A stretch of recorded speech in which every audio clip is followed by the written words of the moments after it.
Sa gitna ng dagundong at ingay ng mundong tila wala ng katapusan, naririto ka, ikaw, na tila liwanag sa likod ng bawat alingaw-ngaw. Sa bawat hakbang ko sa magulong kalsada ng mga pangarap at pag-asa. Ikaw ang sandali, ang paghinto, ang pahinga na matagal kong hinahanap. Hawakan mo ako, damhin ang init ng pag-ibig na di nagmamaliw habang ang mga bituin ay naglalaro sa kalangitang pinintahan ng takipsilim. Sa mundong tila nilamon ng alikabok ng pag-aalinlangan at pangamba, ikaw ang aking simula't dulo, ang hininga sa pagitan ng paghinga.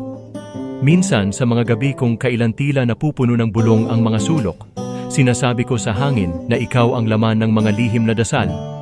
Sapagkat sa'yo, nakita ko ang tahimik na laban, ang sinag sa karimlan, ikaw ang tahanan sa mundo kung saan lahat ay nais magtago't tumakbo. Magulong mundo'y tatakasan, hindi bilang takot kundi bilang pangarap, dahil ang kasama mo'y isang awit ng mga bulong na puno ng pangako. Isang pag-ibig na kahit anong bagyo di mapuputol o mabubura, dahil ikaw lamang ang hiling, ang daan, at ang bukas na di na mag-iisa. Tayo, sa gitna ng lahat ng ito, ikaw at ako, sa simoy ng walang hanggang pag-asa.